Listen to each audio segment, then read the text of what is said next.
প্রাকৃতিক দুর্যোগ ইসলামের আলোকে এক বিশেষ গুরুত্বপূর্ণ বিষয়। কোরআন ও হাদিসে বহু স্থানে প্রাকৃতিক দুর্যোগ যেমন ভূমিকম্প, ঝড়, বন্যা, খরা ইত্যাদি সম্পর্কে উল্লেখ আছে। এগুলি আল্লাহর নিদর্শন, সতর্কবাণী ও কখনো শাস্তি হিসেবে বর্ণিত হয়েছে। কোরআনের আলোকে প্রাকৃতিক দুর্যোগগুলো জেনে আসি। ১. আল্লাহর শাস্তি ও সতর্কবার্তা।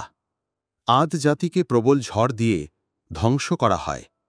কোরআনে আল্লাহ তাআলা বলেন, আর আদ জাতির ক্ষেত্রে আমি পাঠিয়েছিলাম প্রবল ঝড়, যা তাদেরকে ধ্বংস করে দিয়েছিল। সূরা হাক্কাতে ৬-৭ নম্বর আয়াতে আছে। থামুদ জাতিকে প্রবল ভূমিকম্প আঘাত করেছিল।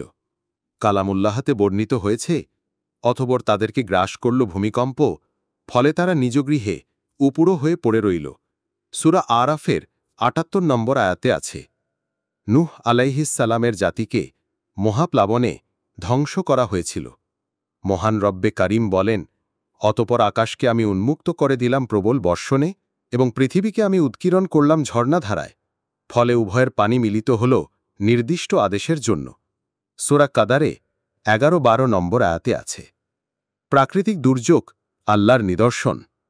আল্লাহ তাআলা ইরশাদ করেন, আমি অবশ্যই তাদেরকে ভয়, ক্ষুধা, সম্পদ, প্রাণ ও ফসলের ক্ষতির মাধ্যমে পরীক্ষা করব, আর ধৈর্যশীলদেরকে সুসংবাদ দাও। সূরা বাকারা ১৫৫ নম্বর আয়াতে আছে।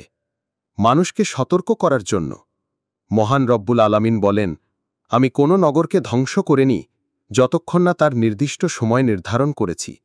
সূরা হিজরে ৪ নম্বর আয়াতে আছে। তিনি আরও বলেন, তাদের অতীত কাহিনীতে রয়েছে জ্ঞানীদের জন্য শিক্ষা। সূরা ইউসুফে ১১১ নম্বর আয়াতে আছে। এবার হুজুর সাল্লাল্লাহু আলাইহি ওয়াসাল্লামের বাণী থেকে জানব প্রাকৃতিক দুর্যোগ সম্পর্কে। বলেছেন, যখন কোনো জাতির মাঝে অশ্লীলতা ব্যাপক আকারে ছড়িয়ে পড়ে, তখন তাদের মধ্যে প্লেগ ও এমন সব রোগ ছড়িয়ে পড়ে যা তাদের পূর্বপুরুষদের মধ্যে কখনো দেখা যায়নি। ইবনে মাজা ৪০১৯। ২. মাপতোলায় কারচুপির কারণে দুর্ভিক্ষ। রাসূলুল্লাহ সাল্লাল্লাহু আলাইহি ওয়াসাল্লাম বলেছেন, যখন কোনো জাতি ওজনে ও মাপে কম দেয়, তখন তাদের উপর খরা, দুর্ভিক্ষ ও শাসকের জুলুম নাজিল হয়। ইবনে মাজা ৪০১৯। ৩.